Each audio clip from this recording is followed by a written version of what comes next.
Litreal wishes everyone a warm good evening. Litreal is a literary online platform that is dedicated to English literature. Here we are with a new project for NET aspirants. If you are in a confused state as to where to start and how to start, Litreal is the right place to start. For here we offer you a crash course, not one, on basics of history of English literature. This course is just a beginning. We have many more to follow. This course is handled by our master teacher at Litreal, Mr. Sri Shakti Prem. He is an efficient teacher who has cleared NET twice in his consecutive attempts. And the fact is that he was able to crack NET in his very first attempt. While striving hard to crack for years, he was doing it while doing his MA. He was able to crack it in his very first attempt, a very rare accomplishment which many of us have been striving hard to crack for years. He's also pursuing his doctoral research. History of English literature is his area of specialization and interest. So I'm pretty sure that none but Prem would be the right person to handle this course, for he could provide you innovative ideas and strategies to simplify the Herculean task of cracking NET. Hope you all have an illuminating session for the next 30 minutes or so. Over to you, Prem. Thank you, ma'am. Greetings, one and all. Thank you all for tuning in to LITREAL Broadcast. This will be the introductory session for course 001, History of English Literature, in which we will do a brief overview of what history of English literature actually is. If you're an aspirant of an aspiring student who wants to clear the UGC NET and you're striving hard and you're failing time and again, then have no worries. I think you have come to the right spot. Here at Litreal, we organize courses, this being the first course, and for the courses that would follow are tailor-made to make you efficient enough to clear the UGC NET exam. I know it will take a lot of effort from your side, but we are going to provide you with the best options possible. Many of the students, they tend to have a difficulty in beginning their process. I mean, they want to clear the NET, they want to start preparing, but at the moment of sitting on the table and opening their books, I mean books, when I say books, there are lots of books that could help you clear the NET, but many people, they choose the wrong ones. I mean, choosing the wrong ones doesn't enable you to clear the NET even if you put 10 times the effort that you possibly can. And here at Litreal, we try to guide you in the right path when it comes to the right books, the right study materials, and of course, the right pathway. Many students, they tend to think that there are some books which should, those are called objective type questions, 1001 questions regarding the age of Tennyson, and so on. People think that having those books in hand and having a glance over it or trying to gather the data from that particular book is enough to clear the NET, and that's typically wrong. And if you happen to start at that particular instance, then the whole process of preparing for the NET is a bit difficult for you, and later on you will understand that the pathway was quite impossible to begin with. And so here at Litreal, we suggest that there are books, there are right books, and these books will enable you to gather a vast amount of knowledge when it comes to the history of English literature and other literatures combined, as well as literary theories and all the other portions that need to be covered if you're going to appear for the UGC NET exam. And considering the UGC NET exam, the official syllabus that they have provided us in recent times proved to be quite vague. I have to say this because the syllabus that they announced in the previous years, maybe 5 or 6 years ago when I was preparing, was quite direct, and it was easy to to have a comprehension about the syllabus that we need to complete, as well as the areas we need to focus. But when you open the recently published syllabus, you would find that poetry, drama, prose, and this is the syllabus. This is the actual syllabus that they have provided right now. More or less, you know what they're trying to tell, right? they're telling that everything that is related to literature will be at their disposal to be framing the questions. And when it comes to the prospect of developing questions, you can be the student. You are actually the student, but you could take a brief moment of your student life, and you could just enable yourself to think in the shoes of those people who are setting the questions. And here at Literal, we do that. We tend to focus upon the questions that may or may not, that may be useful for you, that may not be as important as the other questions. I think we have a right handle on that, and you could trust us on that basis. So, first of all, let me state some of the obvious things. What is the required attitude of a student who's going to prepare himself for the UGC NET exam? Many will say that a person needs to spend 10 hours a day preparing for that. You need to be dedicated enough. You need to be firm in your decision and so on. Because many people, they tend to give up midway because they do not know where they actually began and where they're actually going and so on. But when you're on the right path and when you set your objectives clearly, you will not be giving up on anything. At the same time, you will be gaining a lot by putting in lesser amount of effort. This common knowledge, I guess, to people of today, that English literature is a vast ocean, and any literature for that matter. And if an exam is conducted on that particular topic, I think anyone would go a bit insane, because where can you target? Where can you learn all those stuff? Even if you spend a lifetime, you will not be able to cover all those syllabus in a much comprehensive and effective manner as reading the original text or reading the complete critical essay from beginning to end and coming up with your own interpretation and so on. But I have to say that in Literal, we tend to focus upon the target areas that would most probably be those target areas of those people who are preparing these questions. And so we may come into a good preparation, and we will enable our students to answer these questions much effectively. So I think if your attitude is in check, being dedicated, being firm in your decision and so on, next comes in your complete taste in literature. I mean, this is an objective type question, kind of an exam, and what does taste have to do with all that? You may ask that, but I will state a few things. I will state a few facts that I found interesting, and if you do, and if you find those information interesting, then you are fit to be an aspirant trying to clear the NET exam, and you surely will. So one of the facts that I would like to clarify here would be that, did you know that Edgar Allan Poe's greatest poem, his most unique contribution to literature, the poem Raven, was actually an inspiration from the actual Raven that Charles Dickens, I mean, everyone would be familiar with Charles Dickens, I hope. Charles Dickens' own Raven is the actual inspiration for Edgar Allan Poe's poem, The Raven. And I was amazed to find that these two gentlemen who belong to different countries, but in the same literary age, they met together, they spoke, they transmitted ideas to each other, and hence a unique literary work has been formed.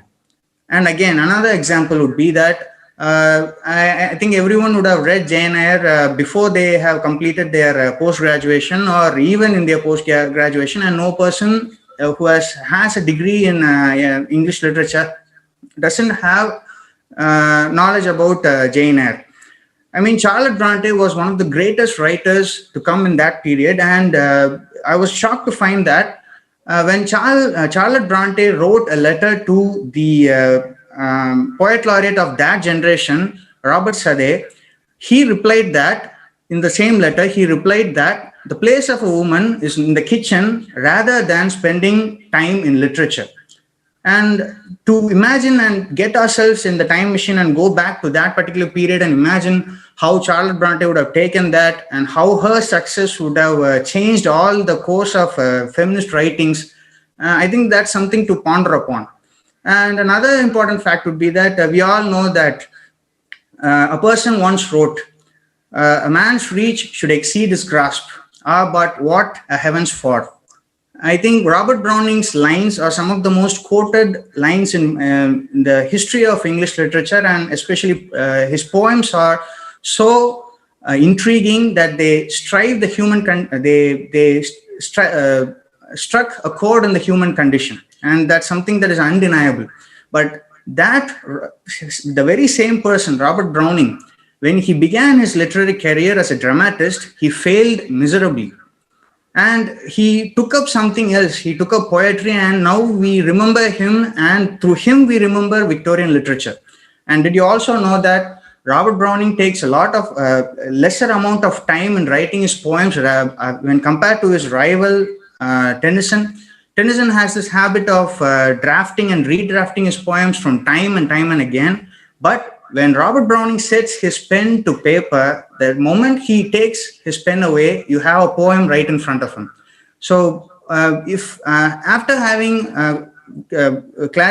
given you so much information about this, if you're not intrigued, if you're not interested, then try to get interested by the rest of the session that we are going to have. So moving on to course 001, the first session of History of English Literature now.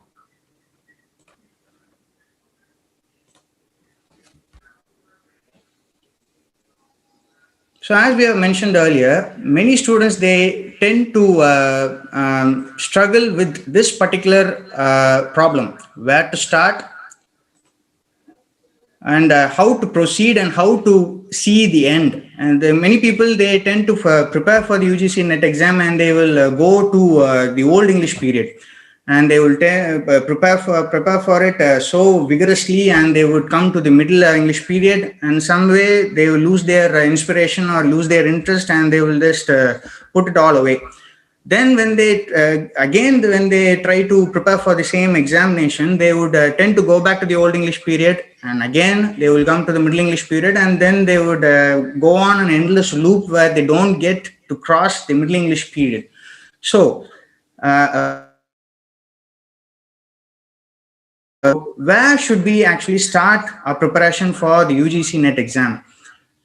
Here at LITREAL, we tend to use a general to specific model. I think everyone is familiar with that in educational circles, because this is the most comprehensible way of teaching information to our students. In the history of English literature, how we apply this is by focusing on the history of England, the whole history of England, and the social economic conditions that the country has suffered, as well as the historical, as well as the literary events that are important to note. And after having clarified all that, we would come to the literary works. And when you come to the literary works, the writers, and when you get to the specific stuff, I am speaking in point of view of preparing for the UGC NET exam. Literary works are never they are not as limited as you think. You have a vast number of poems, you have a vast number of dramas, novels, and so on. And even if you spend 90 years of your lifetime, I think most of you won't have that opportunity. You will not be able to cover the UGC NET syllabus. But summary, having the summary for each and every literary work that you could possibly collect would be the best option to go, and that is the only prospect that is possible. So after having a brief, a concise understanding of what the history of English literature is trying to tell you, and having an assortment in your mind about where you should place your writers, their ages, their works, then you come to their literary works. And then if it is possible, and it should be, because you can find those summary of works in many websites like Spark Notes, Shmoop, and so on. And after that, here at LITREAL, we have developed a system called the 3-tier structure. I mean, the rest of this class will focus upon what this three-tier structure actually is. So when you move on to what exactly the history of England is, you would find that the history of England or the history of any country or history for that matter is actually a straight line. The attribute of history in being a linear line helps you a lot in focusing on what is important and what is not. I mean, history is a continuous line. You cannot stop it because history is still right now going on. But the events that happen, the wars, the great acts that were created, the kings that rule the country, everyone, they have come and they have gone. But history will record them, and it is as much as it is important to study the history of English literature, it is also important to study the history of England, and not as a historian, but you need to have the basic knowledge of the history of England in order to understand why certain writers wrote in a certain way. And moving on to the history of England, you will find that the history of England is actually a much recent one when compared to the other histories of the world. So where can we actually start with this history of England? So many people will go with the BC or BC 6000, BC 7000, because they tend to think that, and this is much important when you're learning the history of English language, because you need to trace the origin of these English people in order to understand how their language came to be. But when it comes to English literature, you need to start exactly at the AD is enough. After the AD, you find 100, 200, 300 years after, and you will find yourself in the Old English period when the year is 450 AD. So this is actually the first place that you need to start preparing for the UGC NET exam. But you need to have an overall perspective. You need to know a brief view of what exactly is this particular history.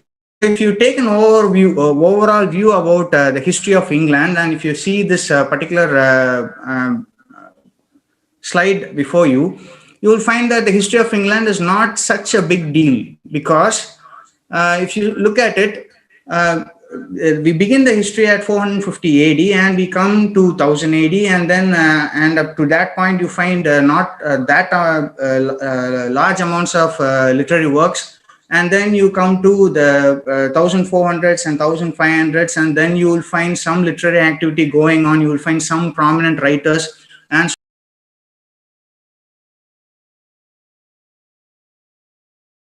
succeeded the other.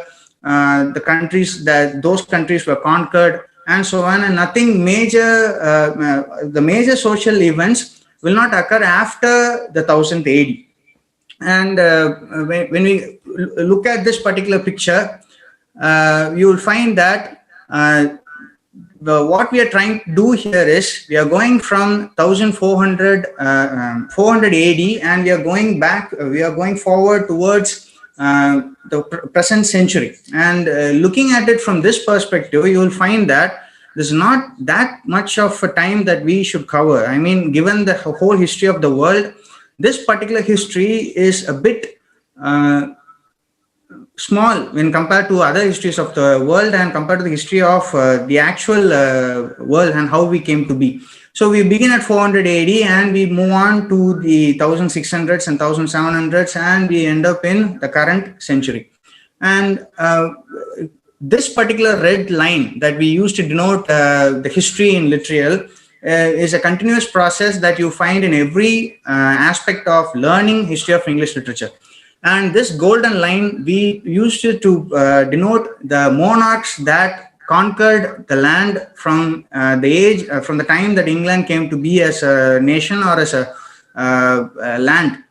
When monarchs, the reason why we need to study about the monarchs, or why we should have some consideration about their successions and their acts in the land, is that English literature does not necessarily mean a collection of stories. Even those stories have meanings, and those meanings are generated by the social events in which those writers who came up with those stories were a part of. And if you happen to find one of the most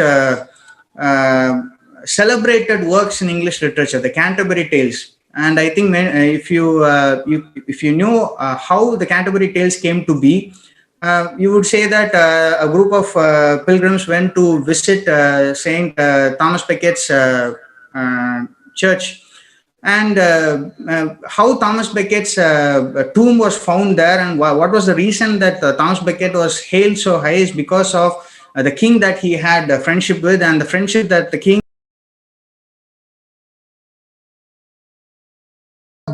Thomas Becket becoming a saint. Only then Chaucer was able to write about those pilgrims who went to Canterbury to visit him. So hence, having a brief understanding and a brief idea about who these monarchs and kings are a great way to understand what the history of English literature actually is. And as you can find that history is moving from left to right, so as the monarchs, because every age is conquered by one particular king or queen, and their actions inevitably affect English literature. And if you could get a closer perspective of this, if these demarcations are becoming confusing to you, please do not worry, because this demarcation or any demarcation that is prescribed in any books are an approximation and nothing more. They are not absolute facts. Some ages are denoted by the kings that ruled them, and they can be assumed to be right. But most ages in literature are based on approximation. Every age in literature is marked by a particular defining feature, and based on this defining feature, the entire age can be named. But most ages in literature are named after their rulers. For instance, the Jacobean period, the Elizabethan period, and so on. But naming an age is not that big of a problem. You either consent to name it in a one particular way. If you happen to name it the Elizabethan age, then the coming age should be the Jacobean period. You cannot name one age as the age of Shakespeare and the other age the Jacobean age. Then you will get into confusions, because even these ages, they are not approximately set. Approximately naming them is a difficult prospect, but they are not approximately set, because even while one age is making its movement in the maps of English literature, there is always another age that runs in the background in a much subtle way, that those effects are also implanted in the literature of that period, but you do not always get a clearer perspective of that. So naming an age and demarcating their years, please do not concern yourself with that, because they are all approximations. They are all there for our references, and they can be taken seriously when you are studying their attributes and their writers and how their writings have merged with the social conditions of that period. And for that matter, we will go on with this video, where we see that the Old English period is extending up to the Norman conquest, which occurred in 1066. And this age demarcation that we are talking about comes in to be accurate when a historical event is connected with that. So when you find that the Old English period ends with 1066, and you can be sure that it is, because that was when the Norman conquest actually happened. So after the Norman conquest, we jump into the Middle English period, and when we come to the Middle English period, we would get introduced to a wide assortment of writers, and especially Geoffrey Chaucer. I mean, Geoffrey Chaucer's contribution to English literature at that point, if you could look at the entire screen in that fashion, in that perspective, you see that the past, the ages that we have come across, after crossing the 1000 AD mark, you would find that Chaucer is the only living poet whose contribution to literature still stands as a valid point to understand the entire age, because exactly after the death of Chaucer, you would find that there is a blank area. And where does this blank area come from, and what is the purpose behind that blank area? Is that after Chaucer passed away, many writers tried to imitate him. Many writers wanted to be the next Chaucer. Many writers wanted to write the way that he did. but that ended up as producing mere copycats rather than original writers. And for only because of the fact that there were no original writers, there was no notable work in literature to point out in that particular age. And because of that, that period is considered to be the barren period in English literature. I mean, it is approximately noted that 1450 to 1550 is deemed as the barren period. But you have to notice one more thing. The thing is that when you get to the Elizabethan period, you do not jump to the Elizabethan period exactly from the barren period, and that seems quite unreasonable. But when you happen to look at it from another age demarcation, that's quite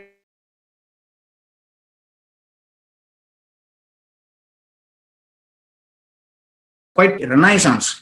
I mean, Renaissance was a thing that was happening all over Europe, but it was last to hit England. And when Renaissance came into England, the effects were quite noticeable, because only because of the Renaissance, the barren period ends. And the Renaissance brings in so many different writers, like the university wits, like Marlowe, like Shakespeare, and so on. And having such a demarcation as a reference point is easy for comprehending the entire logical reasoning behind the transcending feature of all these different ages. And if you come to the Elizabethan period lasts for about quite a lot of time, for nearly 50 years. And after that, you find the Jacobean period, and the Jacobean period ends with the what would be the Caroline period and moving on. But in some books, the Caroline period will not be mentioned. Some books, they would skip over it, or they would have another age overcompensating for that. Then you end up with the age of Milton or the Puritan period. So the different ages of literature, they tend to move on, and they tend to never stop, and they continue their own way of adapting.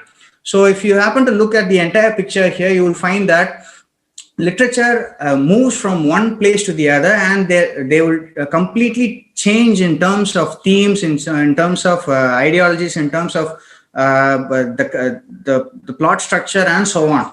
So these changes have to be understood, and only if you understand those changes, you would find a comparison between all those different ages. And no particular age in English literature can be treated separately. You cannot pick out particular age, and you could not understand it completely, and by getting to know the attributes of that particular age. So when you are dealing with the history of English literature, you need to have a comparative mode, where you the present generation or the present age that you're dealing with is constantly compared with that of the previous age and the age that succeeds it. So when I compare the Restoration period, I think the Restoration period is quite popular because of the lewd ways that they wrote literature, and the way that the Restoration period came to be, historically speaking. But the Restoration period and the works that came in that particular period, which were so vulgar, which were so valueless when you compare it to the other great works that came in the other ages, you would notice that these works that are so horrific in nature are an effect of what was the previous age. I mean, in the Puritan period, there were a lot of restrictions. There were some writers were banned. Writing was not at all supported or appreciated. And when compared to the previous age, where Elizabethan writers were flourished when they had the opportunity. But when you come to the Puritan period, you would find that literature is made to control its vigor, to control its own liveliness. But based on that, you could understand that the after effects of those hindrances, those problems that occurred in literature are projected much directly when you come to the Restoration period. In the Restoration period, literature as well as lifestyles became very free and very limitless because of the previous age. Every age in literature is either a reaction or a counter-reaction to the previous age. And if you happen to take a closer perspective of this, you would find that the ages transcend from one period to the other, and they just move on and they just continue. But they will be so varied when it comes to their flavor and the way they and the form that they are produced in. So moving on to the next slide.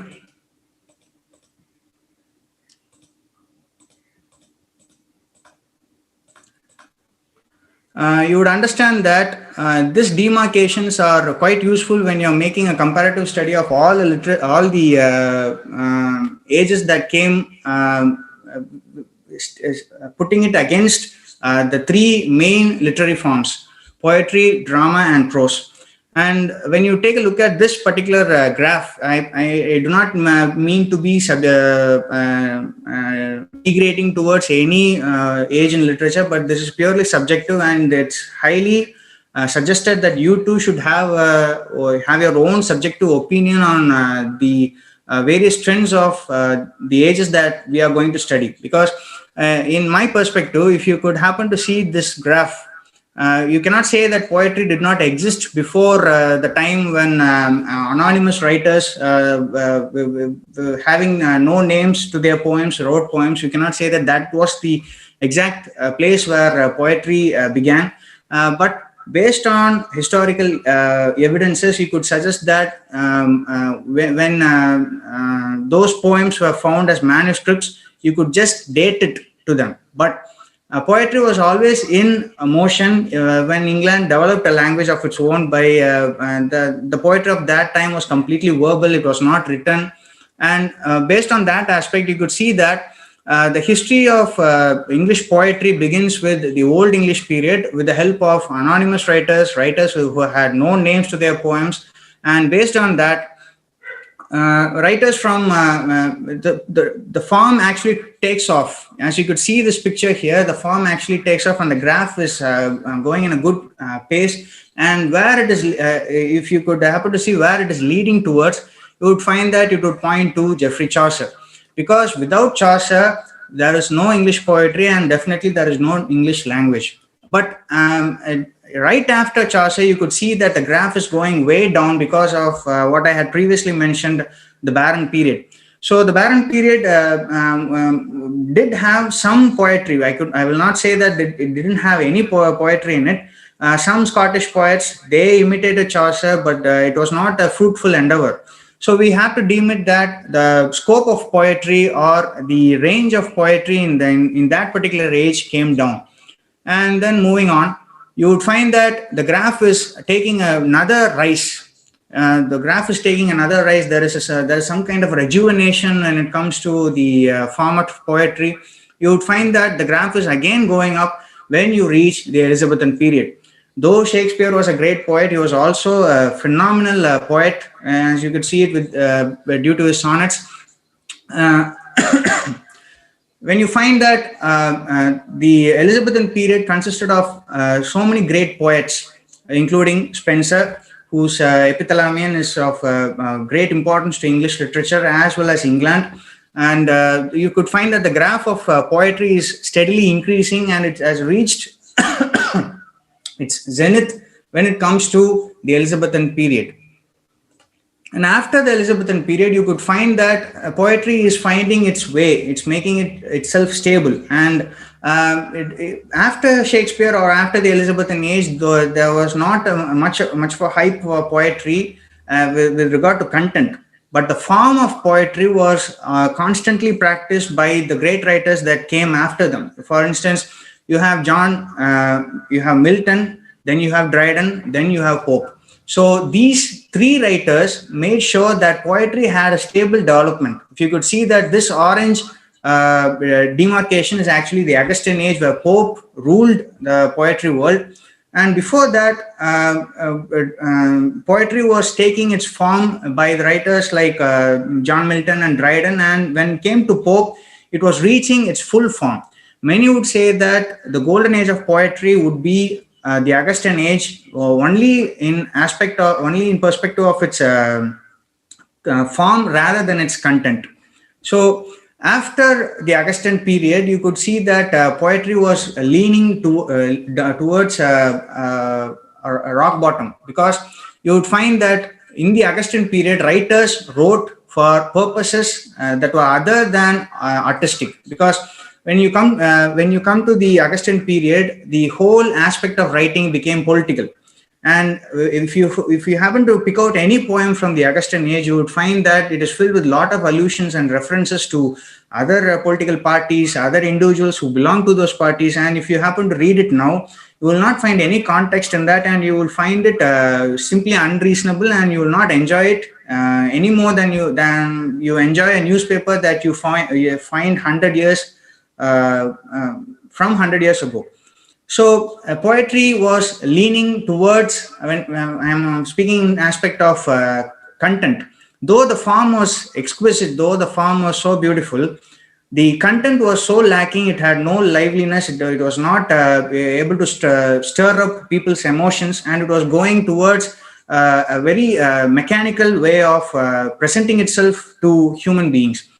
But when you come to the age of sensibility, and this is where, as I mentioned earlier, some ages in literature are demarcated differently, and those demarcations can come in quite handy. So age of sensibility is actually the period where Samuel Johnson and his contemporaries had a very classical view of literature. But at the end of that particular period, you would find some cluster of writers like Corley, Burns, and Blake, and so on. And these writers, they were trying to change the trend of writing poetry. These writers, they had their own way of writing, and this was quite different. Many people would tell that it was only in the Romantic period that writers turned to nature and they became so inspired by nature. And that may be true, and that may be essential when you're dealing with the current aspects of the Romantic age. But when you're tracing the origins of Romantic period, you have to move to this particular period where some writers did write about nature, and this particular period is called the transition period. So without the transition period, you cannot possibly have the Romantic age. As I have mentioned earlier, every age in literature is actually a reaction or a counter reaction to the previous age. So as you could see there, the graph never goes in a linear fashion. The graph never goes in one direction. It has its ups and downs. But if in one particular literary form has hit a rock bottom and it has become more obsolete, you could find that that particular literary form will find some way or the other to get back up again, to rise up. So in that aspect, in the hands of the transition poets, you find that poetry is again reaching its pinnacle when you come to the Romantic period. As you could see here, this green demarcation is the Romantic period, followed by the Victorian age, and no comments have to be shared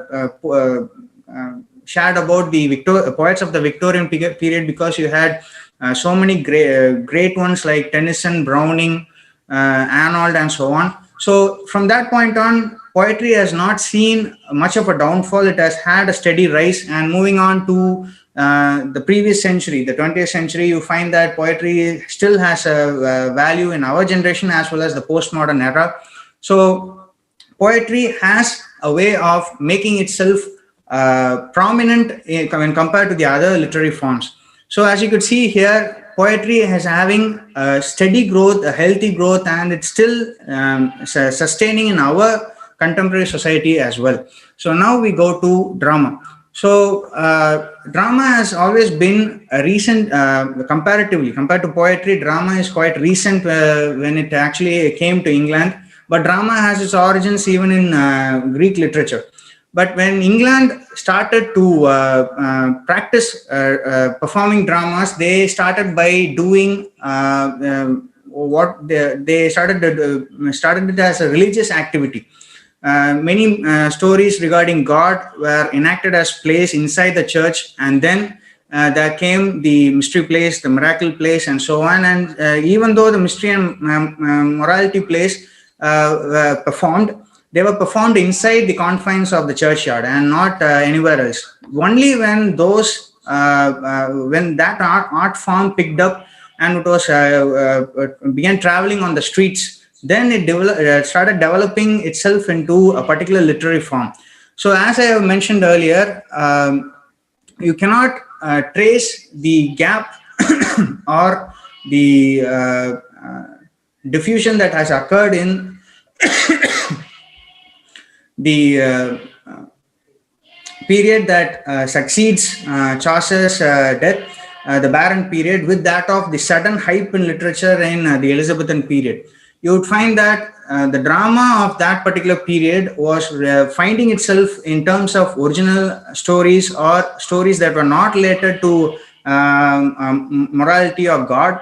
And in that, when you focus on that, you would find that actual stories were employed in these dramas. And when Grandma Gurton's needle or Garbada came as place, and that would be in the middle of the beginning of the 1500 year mark. And when you get to the Elizabethan period, you should see that the effects of the Renaissance are also found in this particular literary form.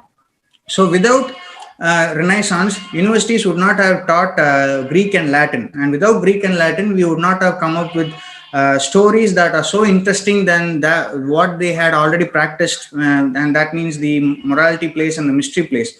When university students or people who got aware of Greek and Latin stories and their way of writing literature through translations, drama picked up as a literary form in England, and you could find its ultimate peak when you reach the Elizabethan period. Obviously in the hands of the university wits Marlowe and Shakespeare, and after Shakespeare retired from London, you would find that drama was still given some hope in the hands of Ben Jonson. And when you get to the Jacobean period, you would find that the Duchess of Malfi and the Revenger's Tragedy and so on in the hands of Webster and his contemporaries, who had a unique way of portraying some of the violent aspects of human life. And after that, you would find that there's a sudden leap towards the floor when you reach the Puritan age. And the Puritan age is where drama theatres were actually closed. And after the theatres were closed, drama was completely abandoned. No one wanted to visit the drama theatre, no one wanted to write dramas, and the art form was completely lost to an entire age, almost an entire age. So after the drama theatres were closed for more than 70 or 80 years, I think that had a great damage to the entire art form, because the drama that came after, once drama was revived in the hands of the Restoration dramatists, you could see that even though they wrote dramas that were interesting, that could bring in crowds, those dramas were not entirely decent. And in those times, people who went to theaters in the Restoration period were considered to be quite bad in character. And after the Restoration dramatists ended their own cycle of dramas, you find that a new fresh leap of morality comes into the theater, and in the hands of Sheridan and his own contemporaries, you find that a different genre of comedy is enacted on the stage. And this particular type of drama focused upon class structures as well as the actual problems of society. It was kind of different because it focused upon how people behaved. And after that, you could find that particular rise in the Augustan age and in the transition period and so on. But when you come to the Romantic age, you find that drama is not focused upon that much. And soon you will find that drama has been completely abandoned once again, because the Victorian period, it gave importance to an entirely new literary form, and as well as poetry as well. Poetry was still dominant in Victorian period, but with the advent of novel, no one seemed to bother with the art form of drama. But when you reach the end of the 19th century, you will find that again, drama has a new scope.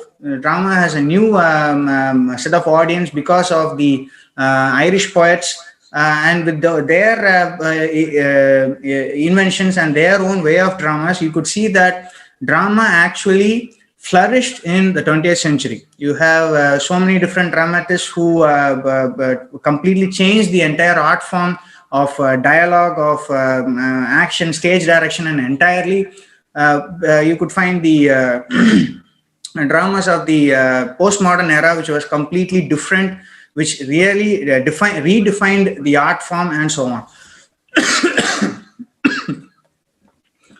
And then you come to what would be the novel. So prose is one of the most important aspects of English literature, and prose is so important because literature is now at the present moment is completely dominated by prose. So when you talk about the prose that developed in English literature, you could see that even in the Middle English period, through the works of religious translations and through some of the prose pieces written by religious writers, you could see that prose was in existence even from the Middle English period, or who knows, sometime even before that. But in the hands of those particular writers, prose was not developing as an art form, it was just there. But when after the Renaissance hit England, you could see that even prose was reaching to a stage where it could find itself a particular format where it could be unique as the other literary forms. And especially in the hands of Francis Bacon in the Elizabethan period, you could find that prose was attaining a format that was peculiar to its own. So even though Francis Bacon followed his French models, even though Francis Bacon followed the essays of the French writers, he was not at all less focused upon bringing the work to its own original shape. And when it comes to the prose of Bacon, it had a distinct style, and without Bacon's prose, the format would not have developed as it is now. And after Bacon's attempts to make the prose an essential format of literature, you could find that there is some sort of degradation in the format, because when you reach the Augustan period, or until the Augustan period, you could not find that much of a development. But even in the Puritan period, when literature was completely frowned upon, mocked upon, writers were completely tarnished, even in that particular period, prose managed to survive in the hands of Milton, because Milton was an avid prose writer. And when you come to the next age that came after him, when you come to the age of Dryden, you will understand that Dryden wrote prose in an entirely new fashion that was original, and that came to be as the testament of modern prose. So the prose that we are practicing right now, or the prose that is in usage right now, is actually that which was invented by Francis Bacon. So I'm sorry, not Francis Bacon, Dryden. And after Dryden, you could find that the prose was finding much more activity, and much more notable works in prose were coming out when you reach the Augustan period. Augustan period is known for its prose, as every writer in the Augustan age was so intent on developing a distinct form rather than coming up with the unique content. Each writer in the Augustan age was so distinctively focused upon bringing out a form that will work, and hence prose in this particular period became more sharp, more convincing, more easy to comprehend, and so on. And especially with the age being so politically driven, prose was such an useful tool, and hence prose flourished in that particular period. And the Augustan age can also be traced as the origins of the novel. Many would debate that Defoe's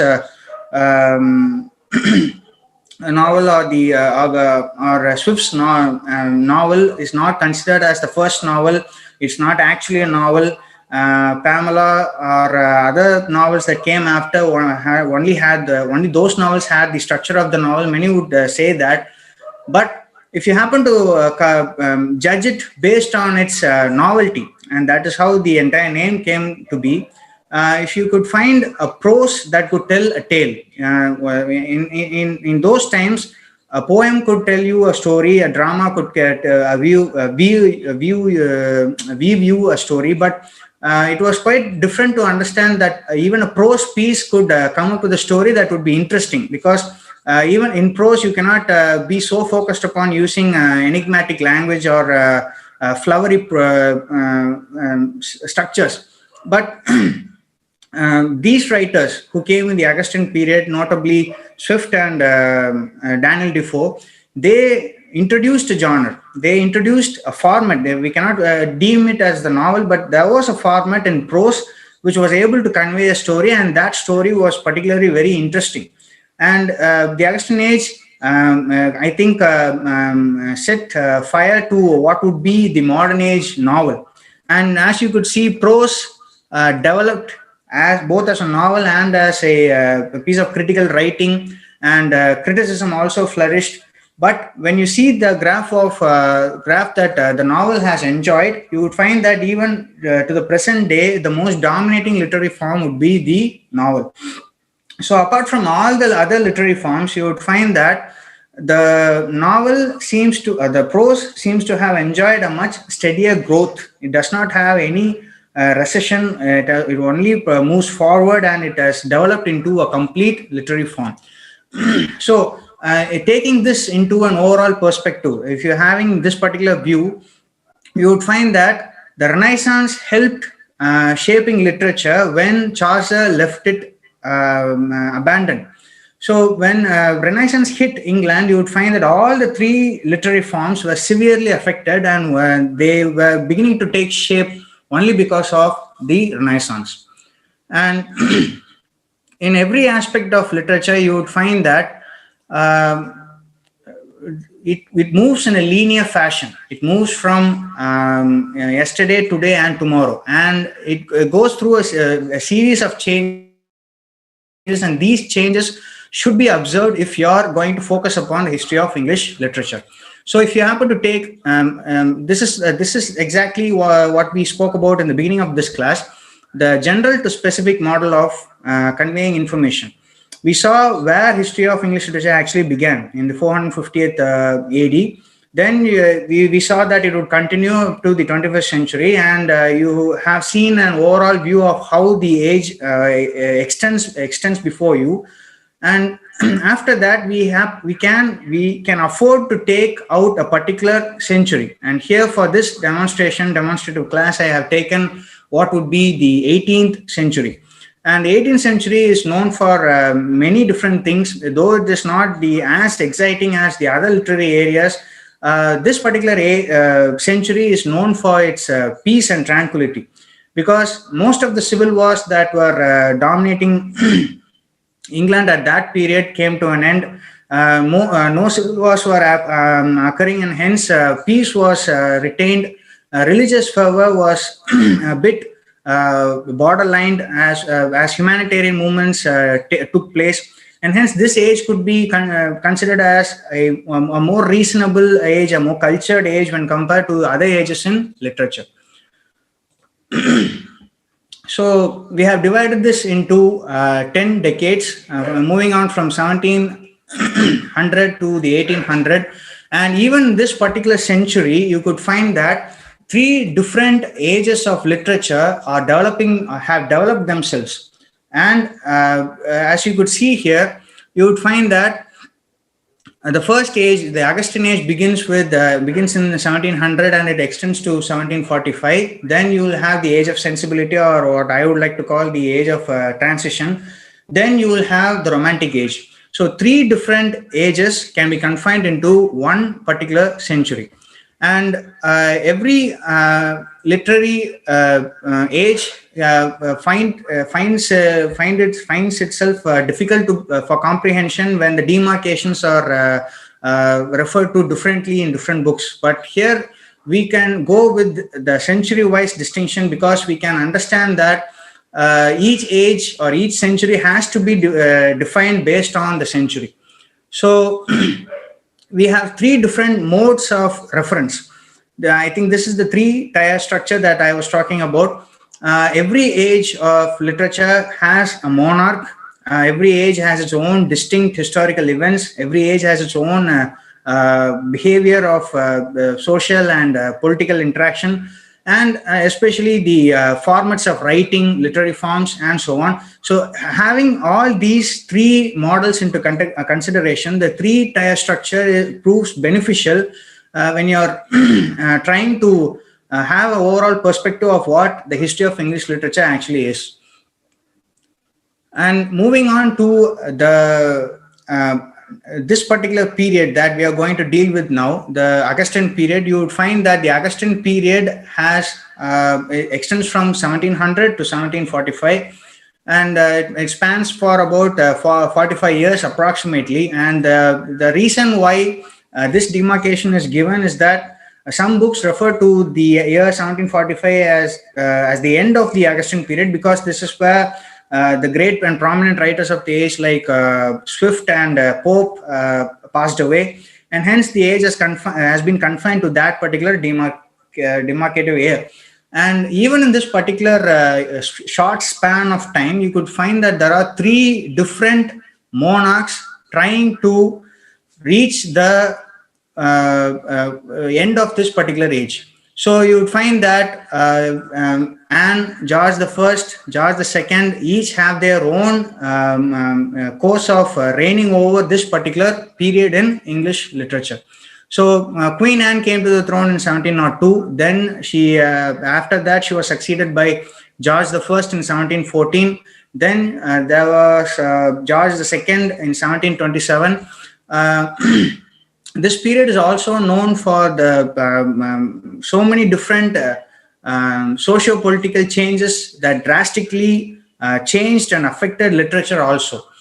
So when the age plays its out, when the age moves from 1700 to 1745, you could notice that the historical aspects of it are also interwoven inside the whole aspect of the history of English literature. So in the Augustan period, as the history moves on, you would find that there are so many different events. So first of these events would be that the war that took place beyond the seas of Britain, because Britain had already started their explorations of the sea, and this was coming into complete fruition at this particular period, because England at this time had a relatively good grasp on the newly found area that was America. Hence, civil war was not that much of a problem inside the country. And when we talk about religion, so the religious fervor that was so active, that was so strict in the previous age, became a bit temperamental, became a bit firm and stable in this particular period, because England has suffered so many wars, so much bloodshed on account of religious transitions. But this particular age is known for its religious stability, its political stability, and this age is quite important, because in 1707, you could find that Robert Walpole has been appointed as the first Prime Minister of England. And taking all these into consideration, you could say that when compared to the other ages of literature, this age is more cultured, more advanced, and much more directed towards the development of humanity. So you could see that these historical events are demarcated as in the red color. They're represented by red lines, because the red lines denote history. So all these historical occurrences have their way of affecting literature and making their effects predominantly known in the history of English literature when we are speaking about the Augustan period. So many would say that the Augustan period is actually a bit underdeveloped when you compare it to the Industrial Revolution that came after. Many would say whenever people talk about the Industrial Revolution or about the transition towards the next sphere of existence, many would talk about the 19th century of England, especially the beginning years. but you have to know that only in the Augustan age or only in this particular era that steam was used for mechanical purposes. You find the spinning jenny and other tools for weaving and farming that were and coal mining. For that aspect, they're using the power of steam. So the footprints of the Industrial Revolution could actually be found in this particular period also. And as you could see that the Augustan period is given a particular orange hue. I'm not that good with colors. I hope I'm right. It's given this particular hue because as you could see, every age has a different color. Even when you're speaking in a much metaphorical viewpoint, you would see that each age has a different color. Each age is quite different from the other because of the people that lived in it, as well as the writers who represented them. And the social aspects are so important when you're dealing with the study of ages, because in every literature class, the first thing that every professor would convey to you would be that literature is, in fact, a reflection of society. And without considering the changes that occurred in society, or without taking society as a valid reference point, you cannot sincerely study the different attributes of one particular age. Here you will see the different things that are predominantly noticeable when you talk about the Augustan period. The Augustan period stems out to have so many different aspects. As you could see, it develops into an age only because of the social, political, economical, religious activities that occur. And when you move into the different aspects, if you happen to see the Whigs and Tories, it is not right to tell that the political parties are England as a political country developed at this particular age, and this is why comparing it to the previous ages comes into action. If you happen to look at the history of the Whigs and Tories, they came into existence as a political party in the previous century itself. But only in this particular era do we find the Whigs and Tories having a complete dominance over the entire climate of England. We all know that the Whigs were in support of the common people, and the Tories were in support of the royal crown. And they became so popular in this particular age because they were the talk of the town. Everyone was so concerned about these political parties who had very contradictory ideologies towards each other. And the Whigs and Tories were also had their own influence in English literature. So this age is considered to be the age of tolerance. And why should we consider this age the age of tolerance? Is because of the religious attitude that people had. If you happen to compare this particular age with that of the previous ages, you would find that religion was such a serious thing. Religion is a serious thing, but when you turn it into a reason to kill other people, it is not entirely justifiable. So compared to all the bloodshed that was happening in England in the previous ages, people in this particular age were quite tolerable towards all religions. People accepted the dissenters and so on. They were living in, we cannot say they lived harmoniously, but they coexisted. They coexisted quite well. And the age of tolerance is also named so because education became a promising endeavor. Many saw the advantages of education. Many schools were open. Many free institutions that catered to educating the poor were coming up because of the humanitarian movements and so on. And coming to the Industrial Revolution, as I have mentioned earlier, the Industrial Revolution finds its root in this particular age. Because many of the steps that were taken, if you could search in the internet and if you could find it out, you would know that one of the greatest physicists to ever, I'm under confusion because I cannot call him a physicist or a mathematician. I do not know which is which, and that is why I think we are here. I think Newton, one of the most, a person who has given the world of logic and reason one of the most important contributions. Newton is from this particular age. So you could ascertain how developmental or the seeds of development being visible in this particular age.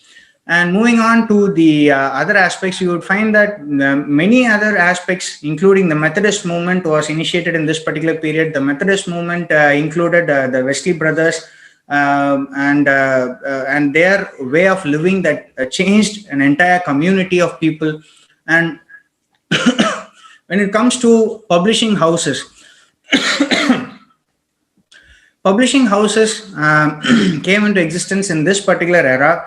But it came at a cost of bringing to the history of English literature a positive and a negative. The positive would be that many writers who could not afford to live the dream of being a writer found opportunity in these publishing houses.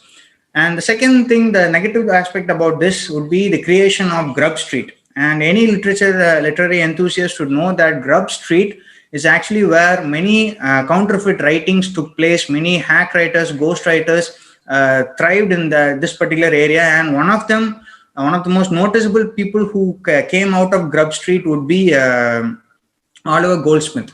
And then you have political writing. So the spirit of the age, every age is affected by one particular notion or one particular trend or what we may call the spirit. And in this aspect, things got very political. People were so focused upon politics. They were so focused upon the proceedings of the parliament.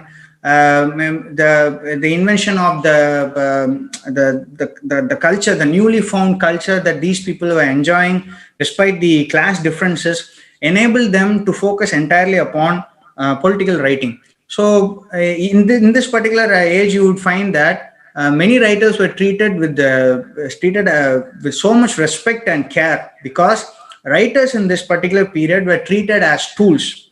The political parties used these writers to propagate their own agendas, to spread their own specialities as a political party, and the good things about their own political agendas.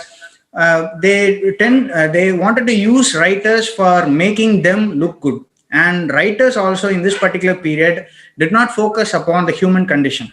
If you happen to find any work of Shakespeare, any drama from his vast collection, you would find that it is completely relatable. You will be impressed with that. It would affect you. It would make you feel flying above the clouds, because it has relevance. And the major reason for having such a powerful relevance, even though it's about 400-500 years of gap between us, Shakespeare's work bear relevance to us even today only because of the sole fact is that he dealt with what would be the various angles or the various geography of the human condition.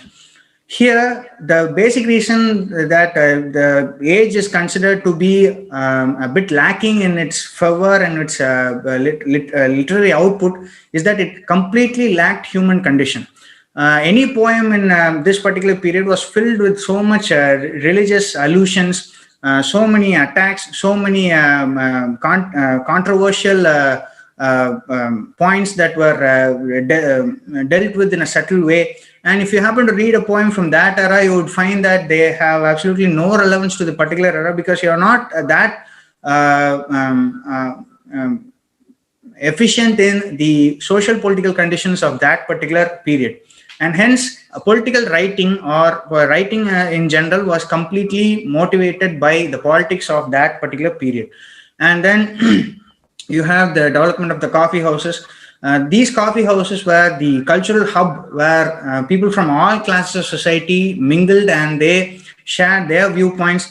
And the most amazing thing that could be said about this particular concept of the coffee house would be that though it was short-lived, it made the class distinctions less visible, and people were beginning to intermingle with each other. And though one political party had one preferential coffee house, and one particular religious people had their own preferred coffee house. There was a sense of communion between them, and this coffee house contributed greatly to that end. And then you come to the actual literature of that period.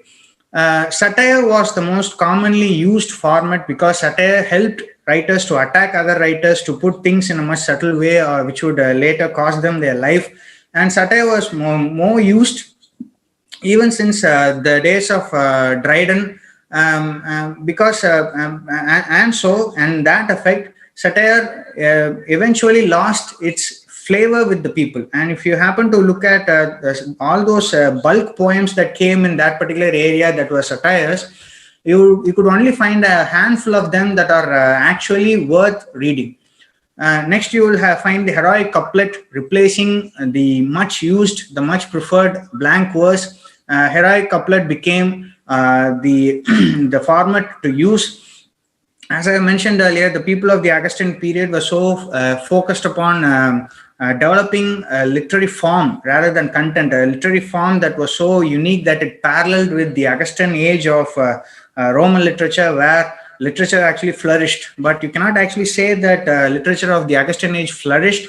Maybe it gave way to developing a newer form of literature, the novel. So when you come to the rise of the periodicals were so popular then because of the political climate that was occurring in the Augustan age. The periodicals were so frequent, the periodicals were so up to date that people could be educated in the happenings of the society. And one of the most important things for which the periodicals were used was most probably for changing the opinion of people. The periodicals had the power to convince people on different beliefs and on different ideologies, and it certainly became a powerful tool. And only because of the periodicals, the prose in this particular period became exercised repeatedly, and this repetition caused to the formation of a completely new format, the novel. And we all know that even Defoe and Swift were prose writers before they came up with Gulliver's Travels and so on.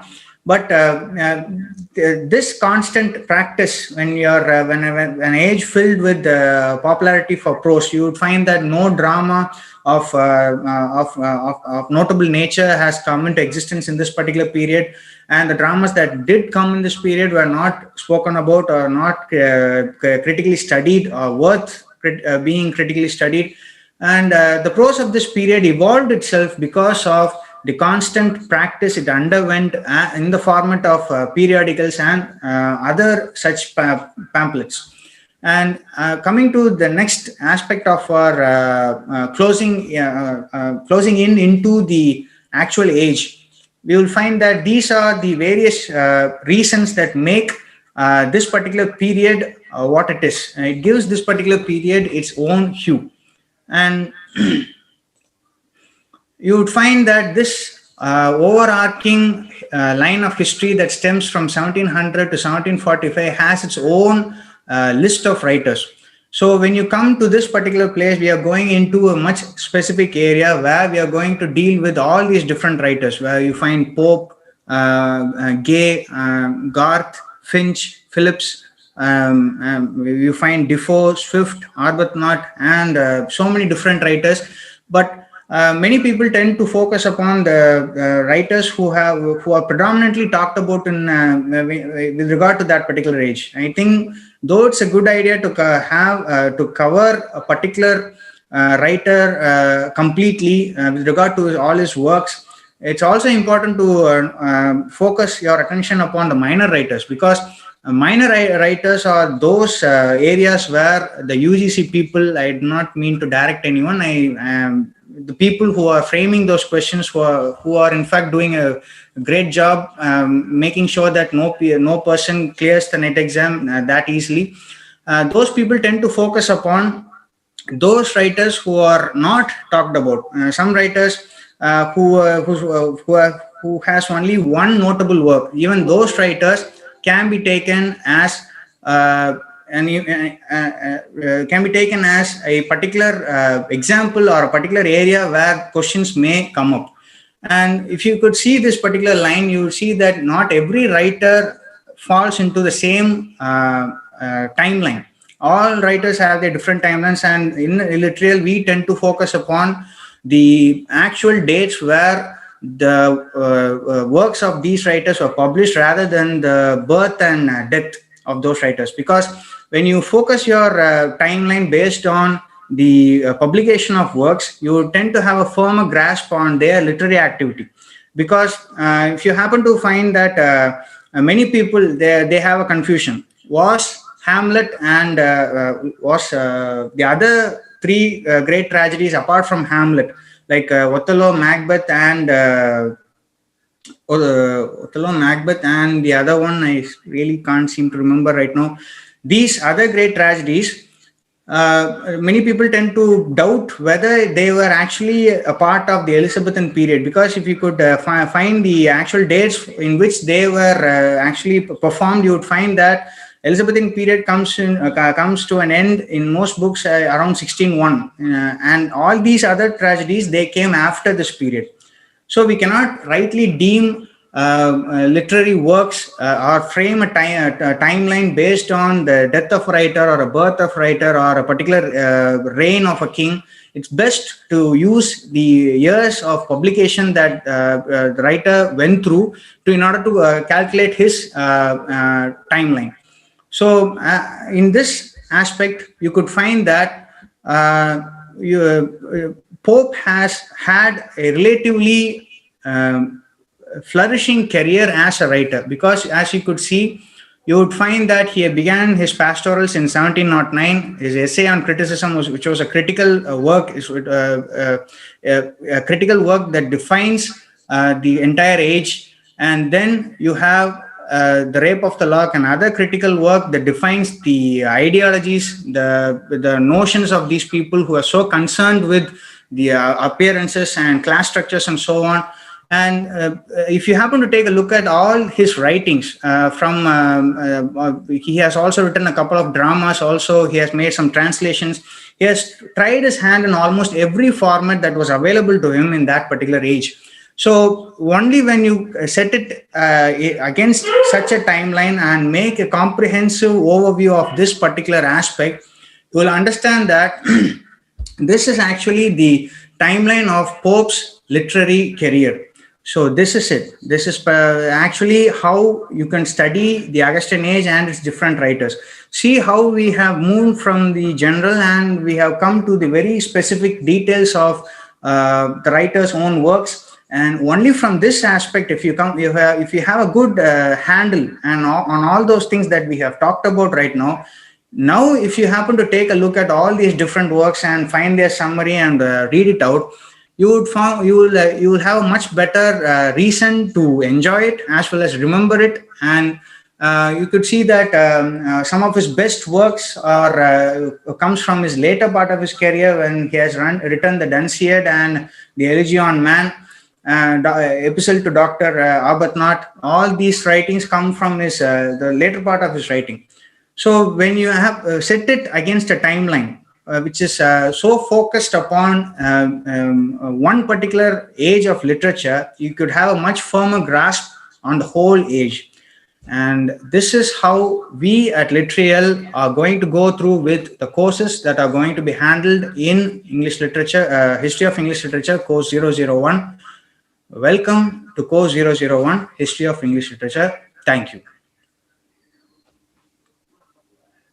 Thank you, Prem. The session was awesome. You have packed it completely with details. I think you have made the impossible appear possible.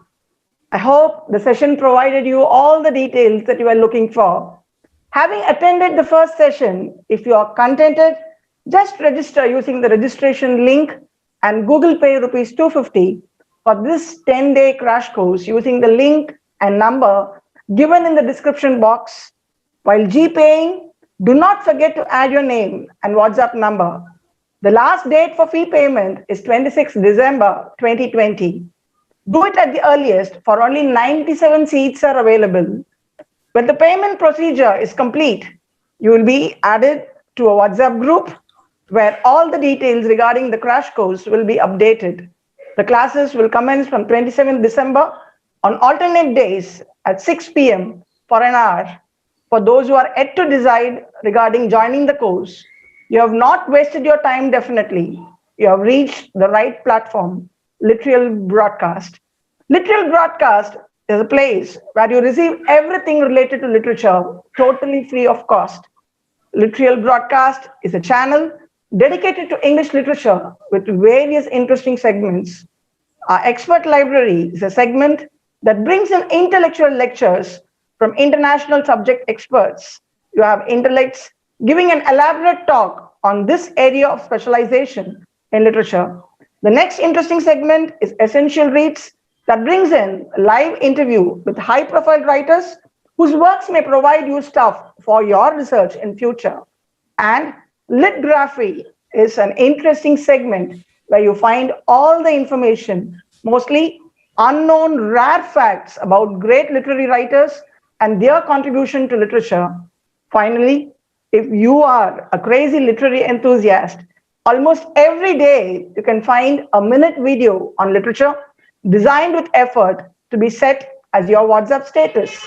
And many more segments like that are to follow in 2021.